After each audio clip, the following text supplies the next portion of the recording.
So this is the probably very close to the site where John baptized Jesus. As you can tell, the Jordan River is just a muddy little stream. You could almost jump over it.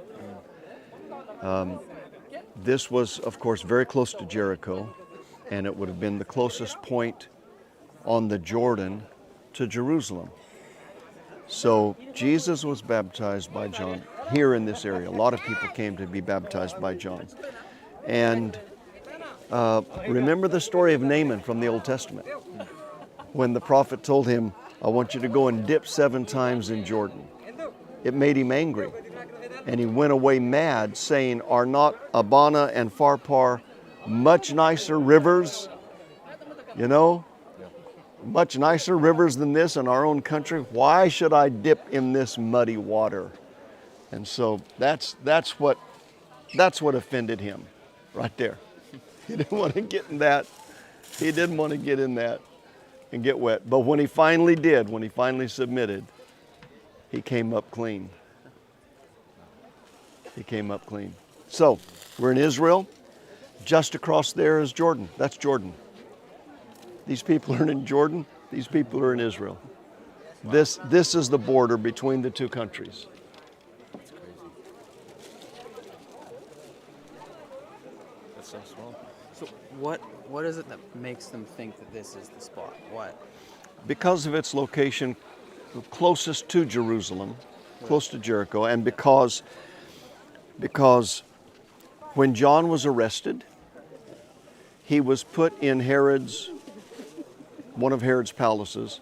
They've discovered a palace that belonged to Herod on the Jordanian side, just a little ways south of here. That's where John was. The Bible said when Jesus heard, he departed and went into Galilee. Okay, so where did he depart from? Where did he leave if he wasn't in Galilee? Where was John baptizing? It had to be here. So probably John the Baptist was baptizing here. Jesus was baptized here. Then he went into the wilderness, which is the mountains that we passed just on the way here. And John the Baptist went into prison where he was beheaded. And so that's why they think this was probably the most direct, the closest spot to the baptism. And it couldn't be much further south because it flows into the Dead Sea. Right. So it was either here or north, and this was probably the closest area to it. But regardless of whether it was a little bit south or a little bit north, this is the same river, and this is what it looked like. Yeah. You know, it's not running over rocks. Yeah. It's got a muddy bottom, Yeah. and it's muddy water. Yeah, not what you imagine. No. For sure. And by the way, the song that said, let's all go down to the river, there's a man walking on the water, that's not scriptural. Nobody walked on the water at the river. They walked on the water at the Sea of Galilee. Right. So to be scripturally accurate, that song needs to be changed.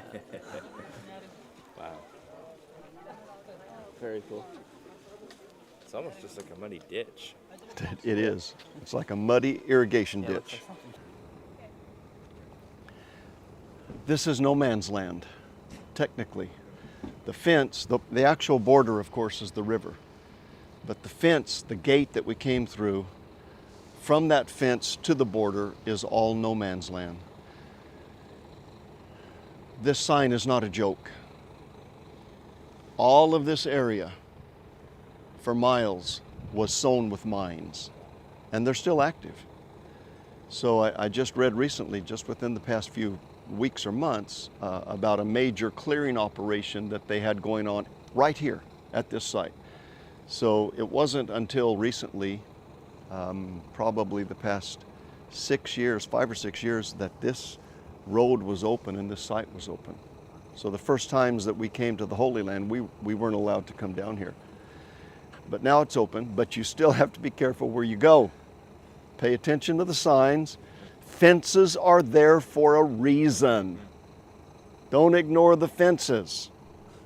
Like Brother Booker says, what a difference a line can make. That's right. So that's a minefield.